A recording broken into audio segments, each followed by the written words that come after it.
Okay, dah ready? Dah ready belum?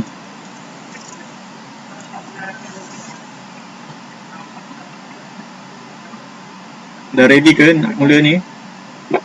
Dah cikgu dah. Okay. Dah. Okay, untuk topik hari ni kita akan belajar tentang kerajaan alam Melayu dan kerajaan luar yang sezaman.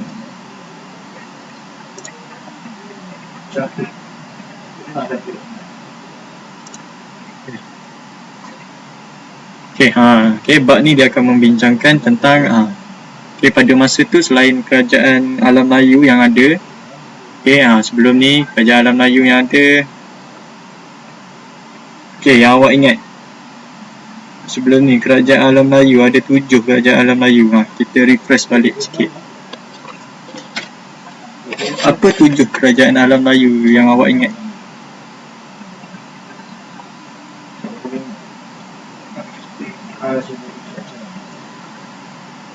Kerajaan alam Melayu ada 7. Sebelum ni dah belajar kan?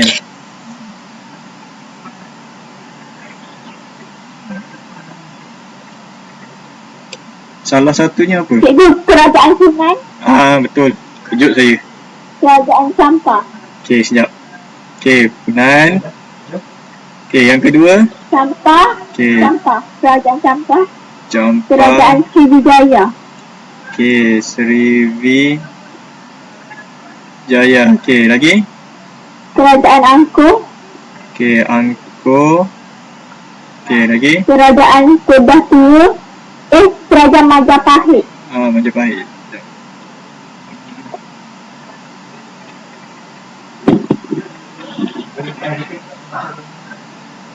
Okay, Majapahit. Kerajaan Kedah Tua. Okay, Kedah Tua. Kerajaan Gangga Negara. Okay, Kerajaan Gangga Negara.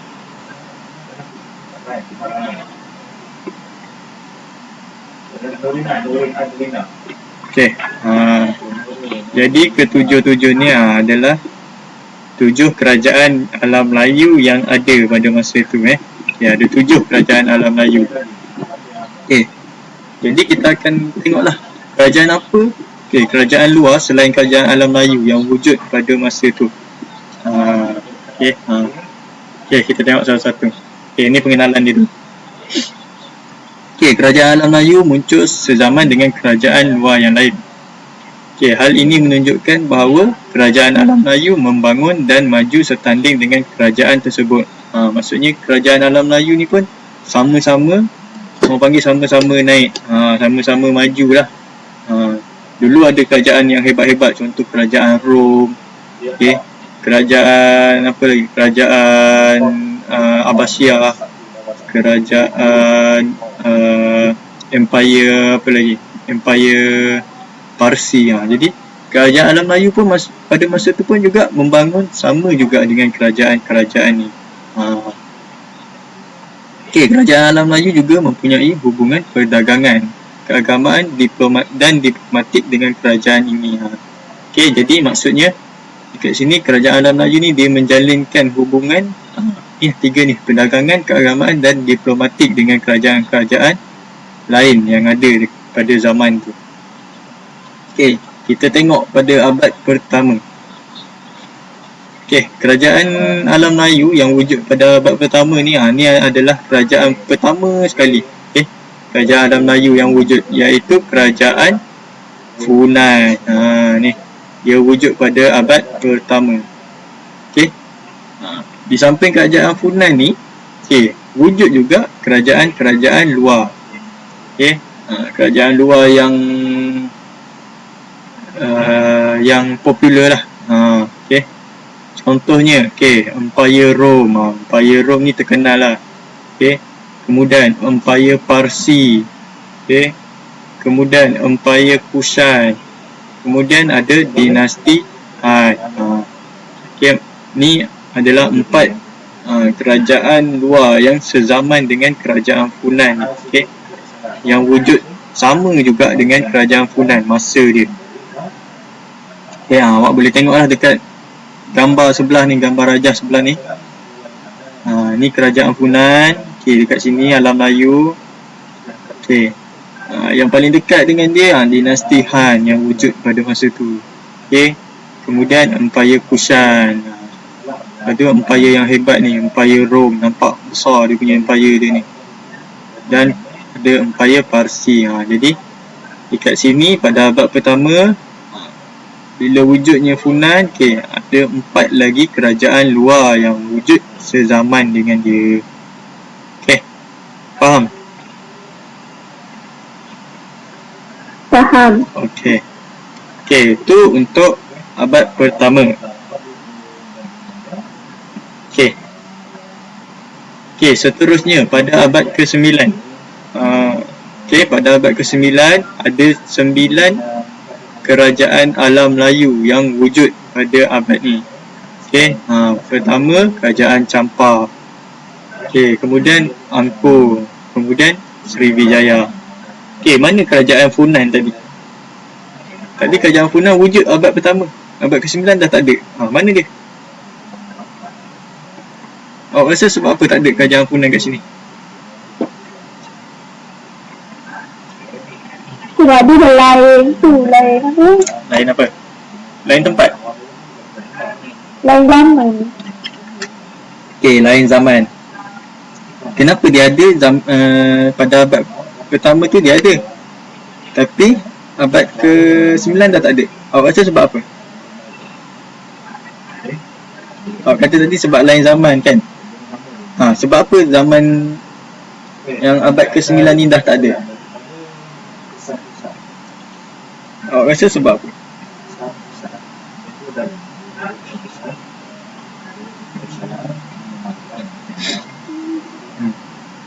Sebab zaman yang pertama tu dia macam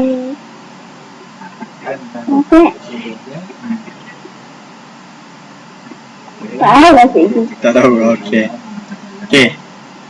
Kerajaan Funan, sebelum ni saya tak bagi tahu, dia wujud abad pertama sehingga abad ke-6. Jadi abad ke-6 ni dia mengalami kejatuhan. Maksudnya bila kerajaan Funan ni jatuh pada abad ke-6, tak ada lah dekat abad ke-9 kerajaan ni dah tak wujud lah. Wujudlah kerajaan lain. Kerajaan Angkor yang paling dekat sekali dengan kerajaan Funan ni. Tengok Angkor dekat sini. Funan pun dekat sini. Maksudnya bila kerajaan Funan dah tak ada, wujudlah pula kerajaan Angkor. Dekat tempat yang sama lebih kurang berdekatan dengan kerajaan Funan tu. Jadi bila awak tengok kat sini, kenapa Funan dekat abad pertama ada, abad ke-9 tak ada? Maksudnya kerajaan tu dah tak ada lah. Maksudnya kerajaan tu dah jatuh. Dia dah diganti dengan kerajaan lain. Kalau dekat sini abad ke-9 ni ada 3 kerajaan Alam Melayu yang wujud pada masa tu. Yang pertama Champa, yang kedua Angkor, yang ketiga Sriwijaya. Awak tengok Champa dekat mana? Dekat belah sini. Sekarang ni dekat Filipina lah ni. Angkor dekat sini. Dekat Vietnam, Myanmar, tak silap saya. Sriwijaya dekat belah-belah Sumatera, Indonesia ni. Selain daripada 3 kerajaan ni, wujud juga kerajaan luar yang sezaman dengan dia. Contohnya Empire Byzantine. Awak tengok Empire Byzantine dekat atas ni. Sebelum ni Empire Byzantine, Empire apa? Tengok slide sebelum ni. Empire apa ni?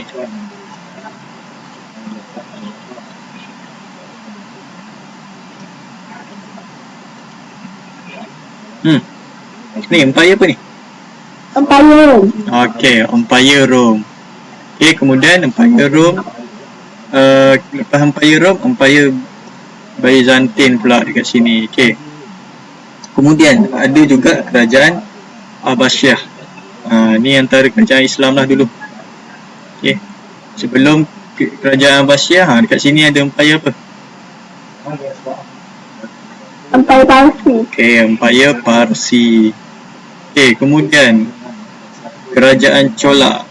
Kerajaan Chola dekat sini. Kalau dekat sebelum ni dia tak ada lagi, tak wujud lagi. Okey, jadi dia wujud pada abad ke-9 juga. Okey, kemudian dinasti Tang. Ni dinasti Tang. Okey, sebelum ni dia adalah dinasti Han wujud dekat sini. Jadi abad ke-9 wujudlah pula dinasti Tang.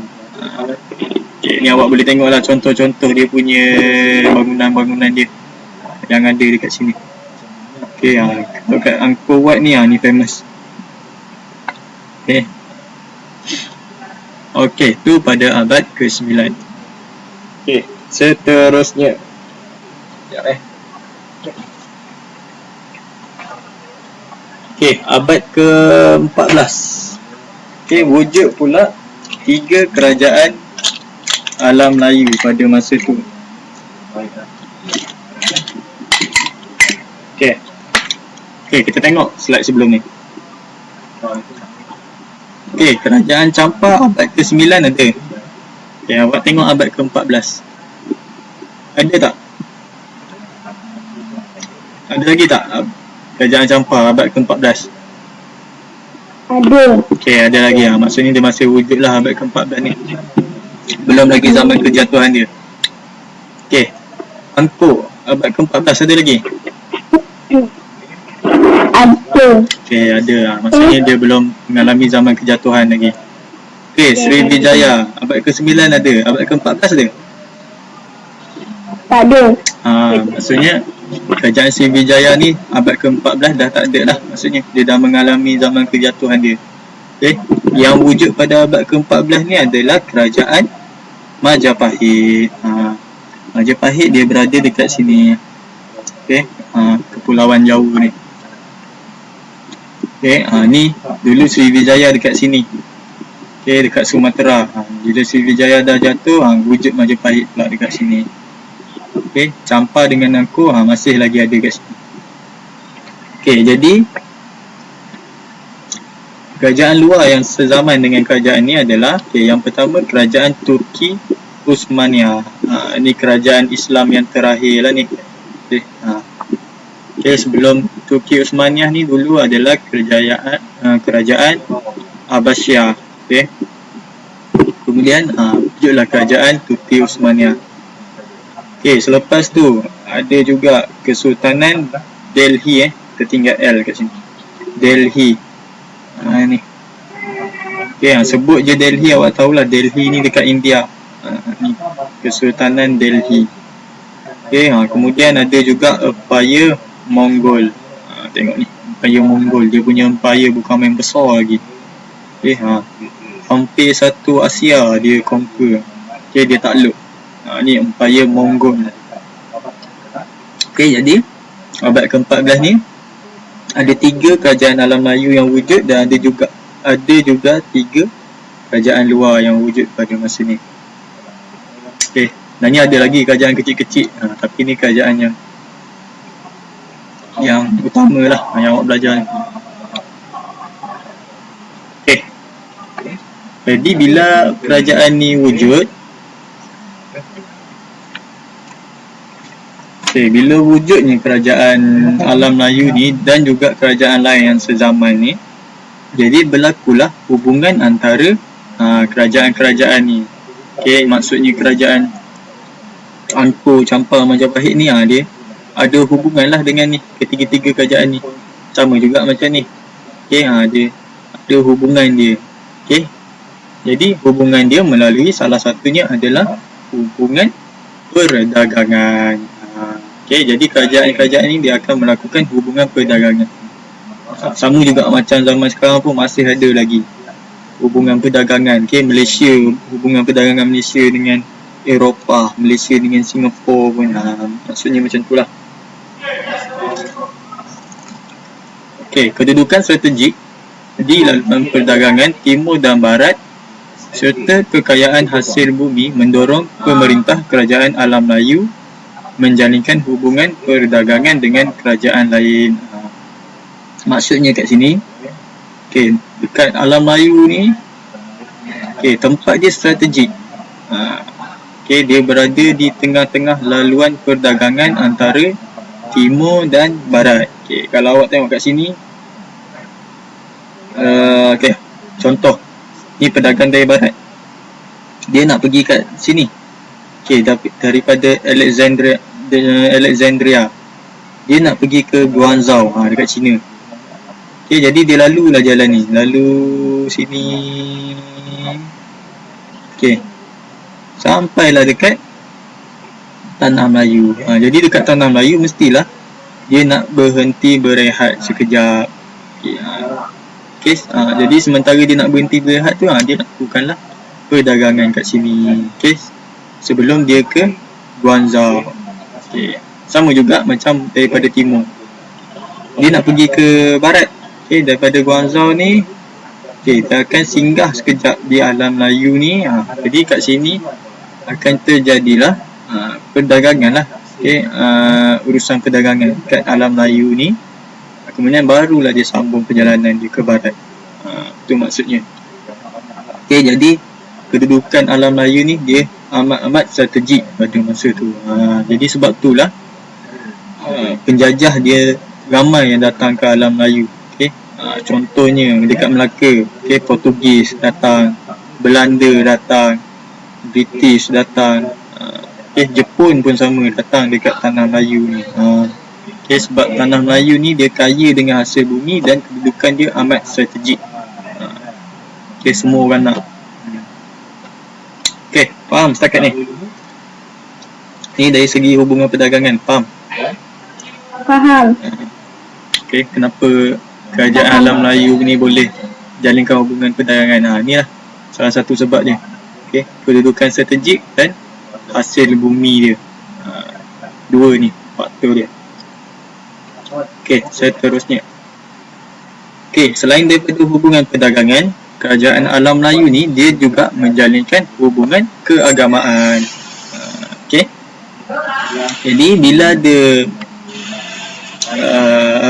perdagangan, okay, contohnya orang daripada tanah Arab, okay, dia datang ke alam Melayu, okay, berdagang. Di samping dia berdagang, dia juga menyebarkan agama Islam lah. Jadi kalau daripada Arab ni, ni melalui peranan pedagang pemerintah.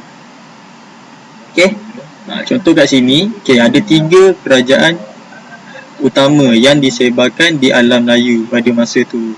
Okay, ada Hindu, Buddha dan Islam. Okay, okay, Kristian tak ada.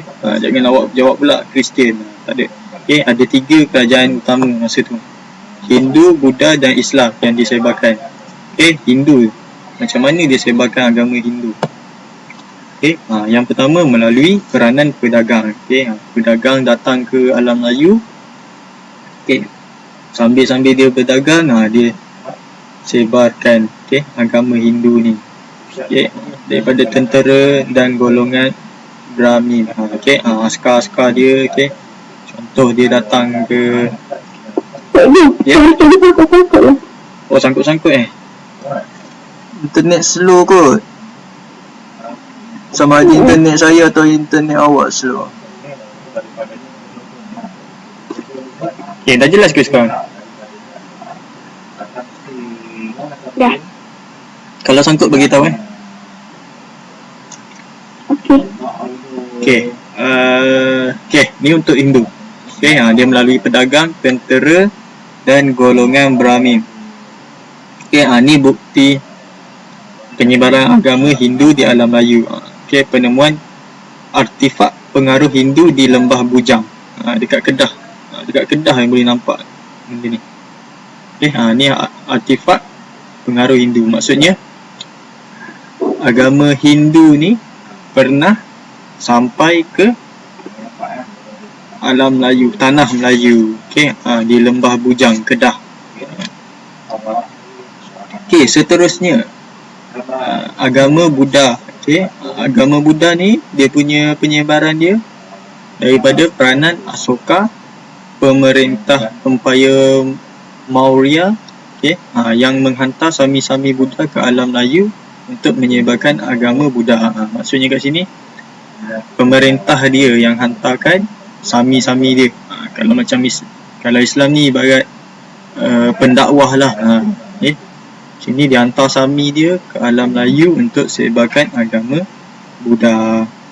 Okey, ni contoh bukti penyebaran agama Buddha. Okey, penemuan artifak pengaruh Buddha di lembah Bujang, Kedah. Awak nampak? Okey, patung Buddha kat sini. Okey, sekarang pun kalau awak pergi mana-mana pun awak boleh nampak. Dekat Batu Cave pun awak boleh. Batu Cave. Ada patung besar. Okey, dekat Tumpat, Kelantan, ada satu patung besar. Okey, patung besar. Tengah bagi sekejap saya tunjuk gambar.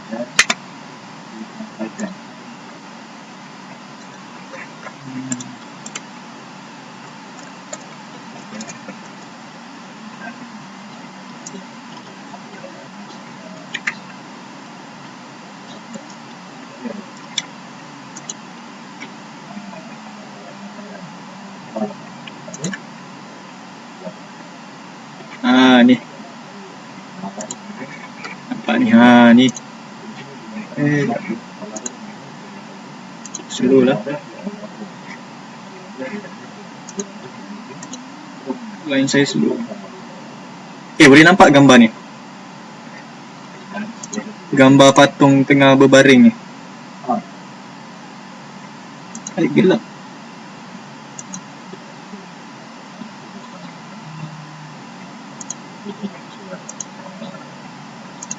Okey.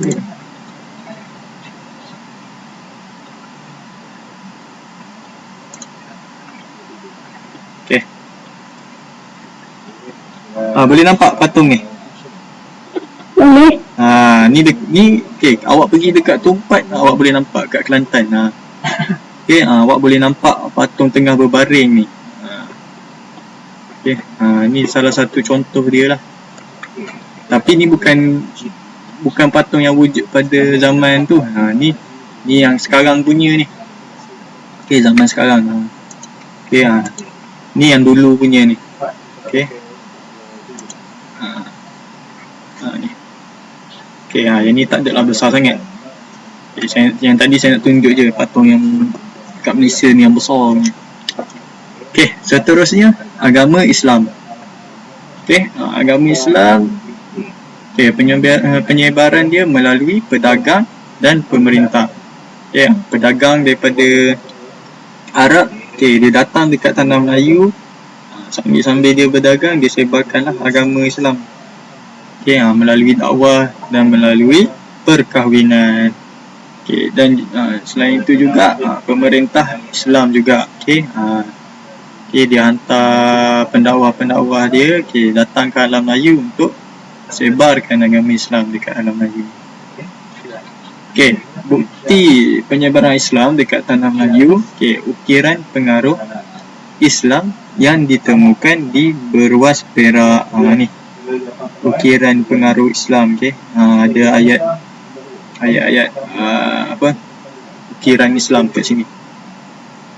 Okey, seterusnya yang ketiga. Okey, melalui hubungan diplomatik. Okey, apa itu hubungan diplomatik? Okey, hubungan diplomatik ni merupakan hubungan politik antara dua kerajaan. Maksudnya macam berkawan lah. Okey, contoh awak duduk dekat Malaysia. Okey, Malaysia dengan Singapura berkawan. Maksudnya Malaysia dengan Singapura menjalinkan hubungan diplomatik. Okey. Contoh Malaysia dengan Israel. Okey, Malaysia dia tak iktiraf Israel sebagai negara. Jadi Malaysia dengan Israel dia tak berkawan. Jadi bila dia tak berkawan, dia tak jalinkan hubungan diplomatik lah dengan Israel. Okey. Malaysia dia jalinkan hubungan diplomatik dengan semua negara kecuali Israel. Okey, sebab Israel tak diiktiraf sebagai negara. Okey, dia hanya pergi curi tanah dekat Palestin. Jadi dia tak diiktiraf sebagai negara.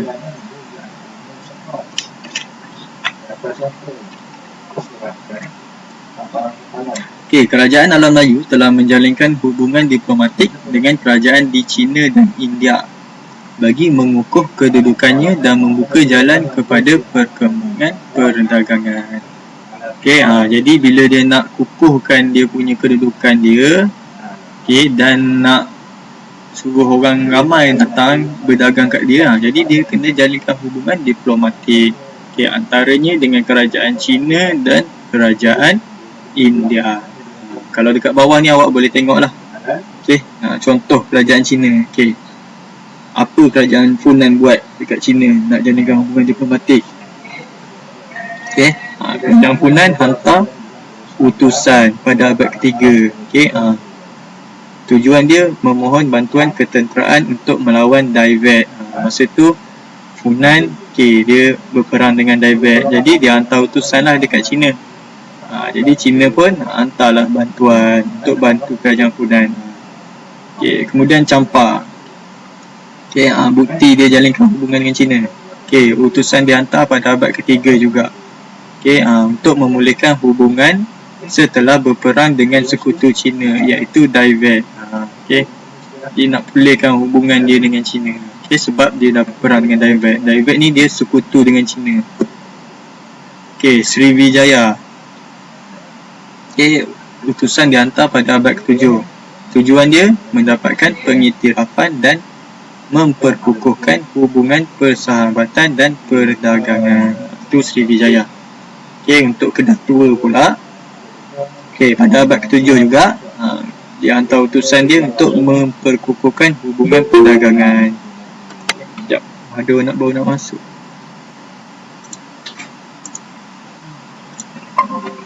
Okey, selamat datang.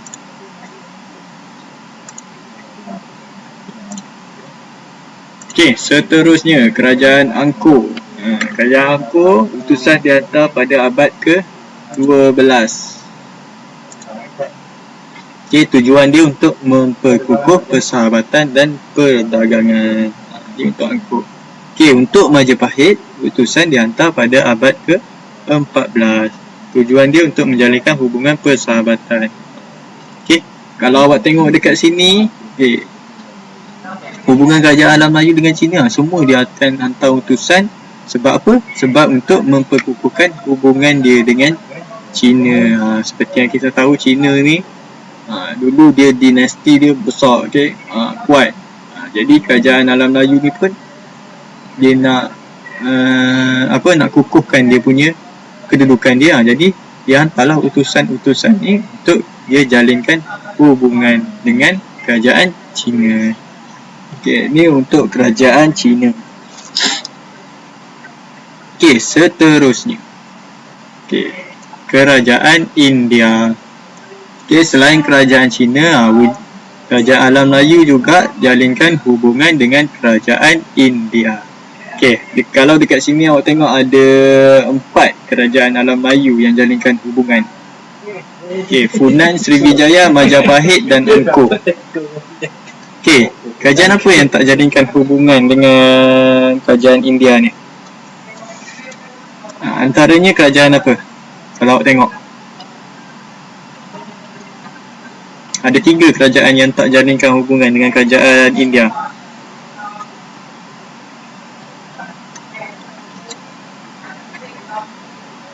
Boleh bagi tahu? Kerajaan Champa. Okey, kerajaan Champa. Sekejap saya tulis.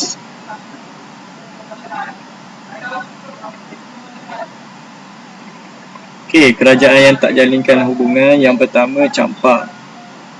Tak jalin hubungan.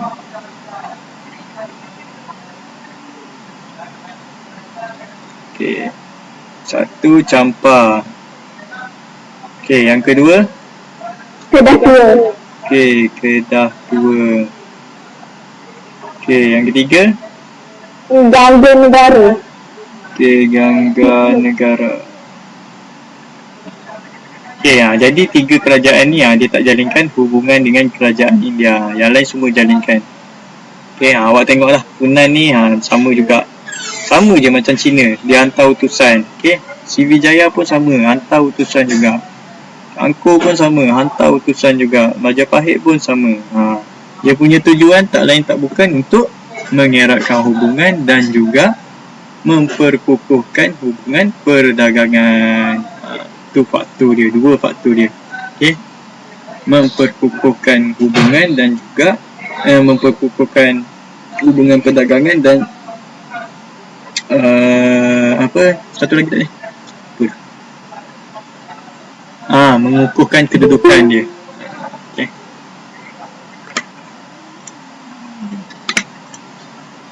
Okey, ada lagi baru dah. Kelas nak habis dah. Okey. Seterusnya, okey, kat sini awak boleh tengoklah bukti-bukti hubungan diplomatik penemuan candi di Lembah Bujang dekat Kedah ni. Ni antara bukti-bukti yang kerajaan alam Melayu ni dulu pernah menjalinkan hubungan dengan kerajaan luar. Okey, itu sahaja untuk topik hari ni. Okey, sebelum kita habis, saya nak buat kita refresh balik lah. Okey, apa yang kita belajar hari ni? Okey, kerajaan alam Melayu dan kerajaan luar yang sezaman. Okey, sekejap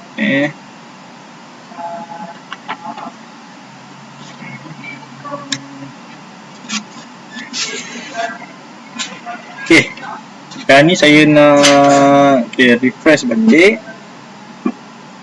Okey, kenapa pen saya?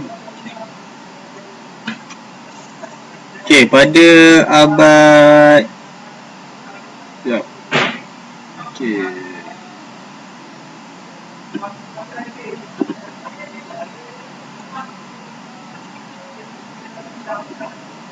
abad pertama.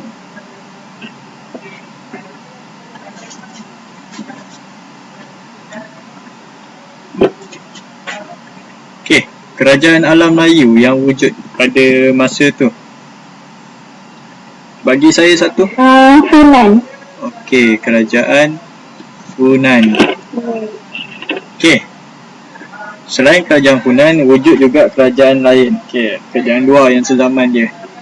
Okey, kerajaan apa? Empire Rome. Okey, Empire Rome.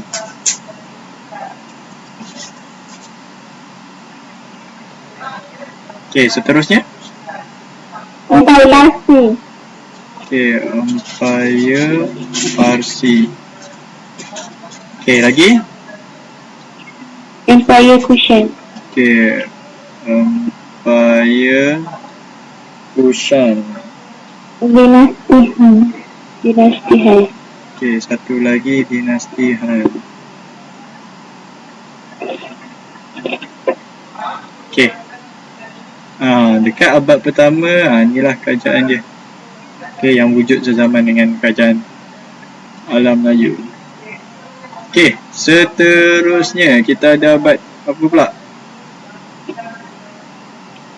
Abad ke-19. Abad ke-19? Okey, abad ke-9. Okey, pada abad ke-9, kerajaan alam Melayu yang wujud masa tu, kerajaan apa? Champa. Okey, kerajaan Champa. Okey, lagi? Angkor. Okey, Angkor. Okey, lagi? Sriwijaya. Okey, Sriwijaya. Okey, kerajaan luar yang sezaman dengan dia. Empire Byzantine. Okey, Empire Byzantine.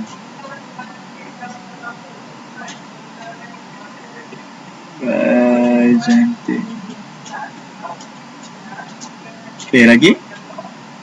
Kerajaan Abbasiyah. Okey, kerajaan Abbasiyah.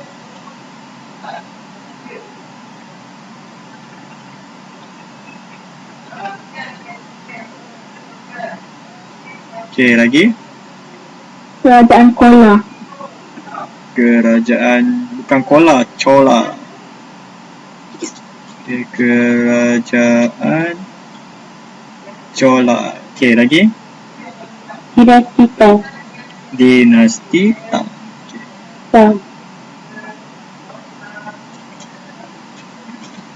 Ada lagi? Okey. Okey. Jadi pada abad ke-19 ni, ada 3 kerajaan alam Melayu dan ada 4 kerajaan luar yang sezaman dengan dia. Okey, seterusnya abad ke 14. Okey, abad ke-14. Okey, kerajaan alam Melayu yang wujud pada masa tu. Angkor. Okey, Angkor. Lagi? Campak. Okey, Campak lagi. Majapahit. Okey, Majapahit. Okey, ada lagi? Tak ada. Okey, tak ada. Okey, kerajaan luar yang sezaman dengan dia. Empire Mongol. Okey, Empire Mongol. Kerajaan Turki. Uthmaniyah. Okey, kerajaan Turki Uthmaniyah. Turki Uthmaniyah. Okey, lagi? Kesultanan Delhi. Okey, Kesultanan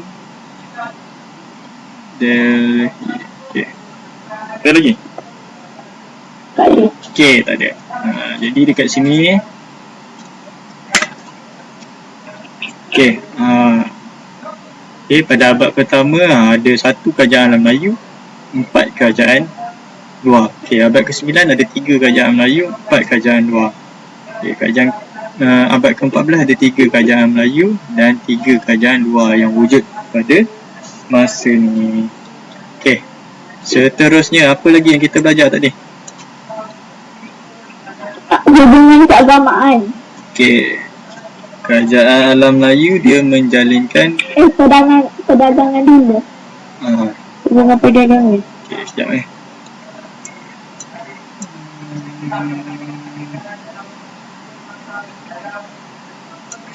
saya buat kat bawah ni.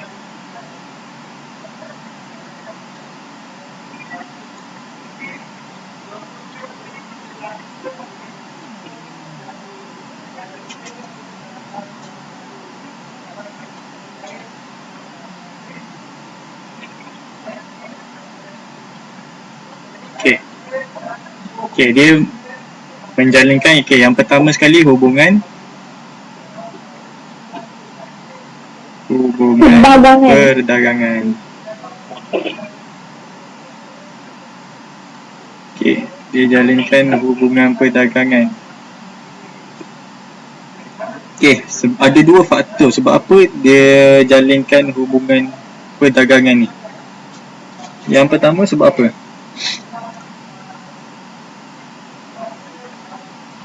Tadi kita dah bincang tadi.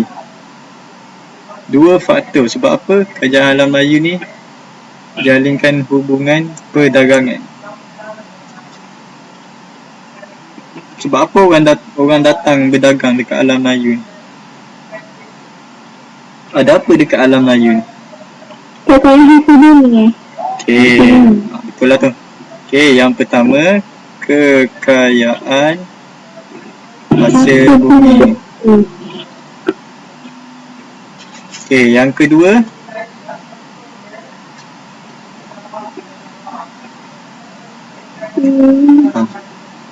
ni saya fikir balik. Okey, ni peta Pemerintahan kerajaan alam Melayu tu. kan.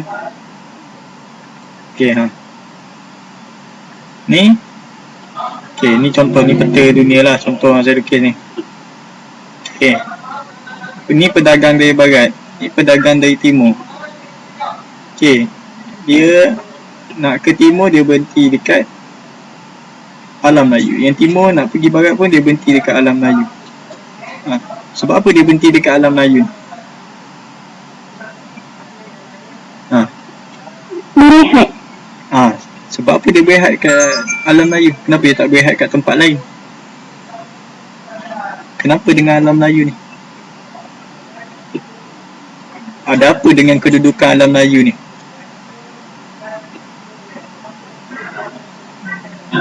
Untuk menjalinkan perdagangan. Perdagangan, tu salah satu dia. Okay ni. Sebab apa dia jalinkan hubungan perdagangan ni? Sebab apa orang datang nak pergi timur pun berhenti dekat tanah Melayu, nak pergi barat pun berhenti dekat tanah Melayu juga. Untuk memberi pemerintahan kerajaan alam Melayu. Bukan. Sebelum tu.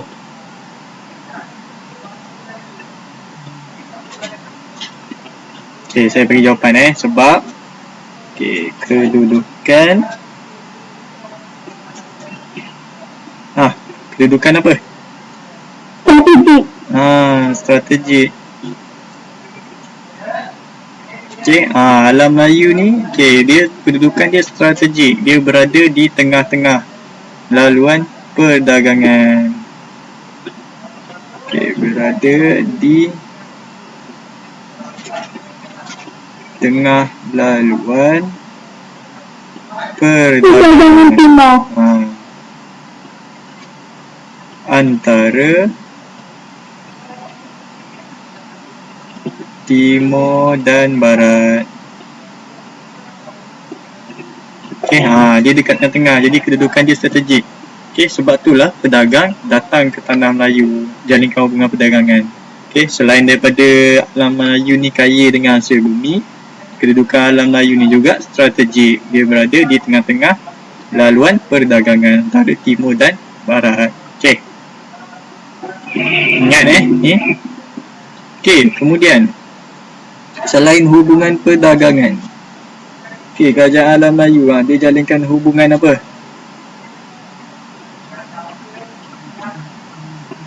Ingat balik. Hubungan keagamaan. Hubungan keagamaan. Ada 3 agama yang disebutkan. Agama Hindu. Satu Hindu. Lagi? Buddha. Buddha. Lagi? Islam. Ada 3 agama utama yang disebarkan pada masa tu.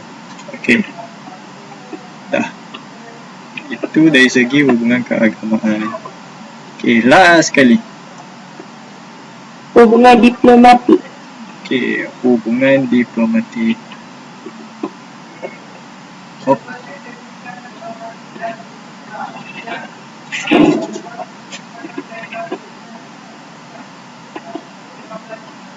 Hubungan diplomatik. Hubungan diplomatik.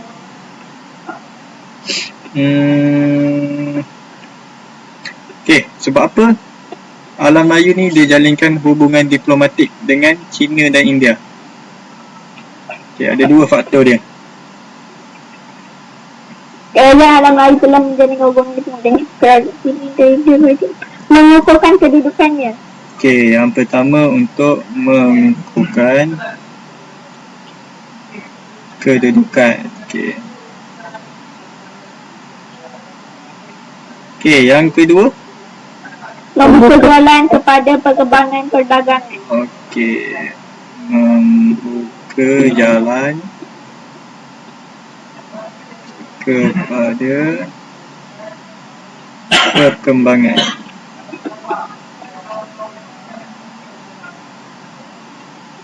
perdagangan. Jadi 2 faktor ni lah. Sebab apa dia jalinkan hubungan diplomatik? Sebab untuk mengukuhkan kedudukan dan membuka jalan kepada perkembangan perdagangan. Jadi dalam topik ni yang awak kena ingat ni lah. Abad pertama kerajaan apa yang wujud. Abad ke-9 apa, ke-14 apa. Seterusnya ada 3 hubungan ni. Hubungan perdagangan. Hubungan perdagangan. Macam mana hubungan perdagangan ni? Sebab apa penjajah pula. kerajaan luar. Okey, datang berdagang dekat tanah Melayu. Faktor dia ni lah, hasil bumi. Okey, kedudukan dia yang strategik. Okey, tu antara sebab kenapa dia datang berdagang kat tanah Melayu. Kemudian dari segi hubungan keagamaan, okey, macam mana dia sebarkan agama. Okey, ada 3 agama yang disebarkan, iaitu Hindu, Buddha dan Islam. Okey, last sekali hubungan diplomatik. Kerajaan Alam Melayu jalankan hubungan diplomatik dengan China dan India. Untuk apa? Untuk mengukuhkan kedudukan dan juga untuk membuka jalan kepada perkembangan perdagangan. Okey, itu sahaja. Ada apa-apa soalan? Tak ada. Betul tak ada? Nanti kalau saya tanya lagi nanti tak ingat ni. Betul tak ada Okey. Okey, kalau tak ada, jadi kelas kita sampai dekat sini je lah. Okey. Yang baru masuk join kelas ni, nanti saya akan share saya punya ni video ni, yang kelas kita ni awak boleh tengok balik nanti.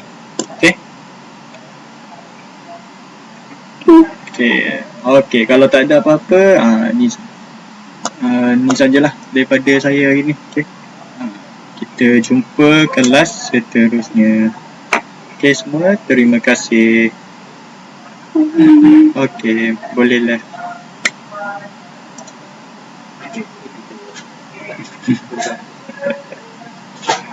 Boleh sambung tidur.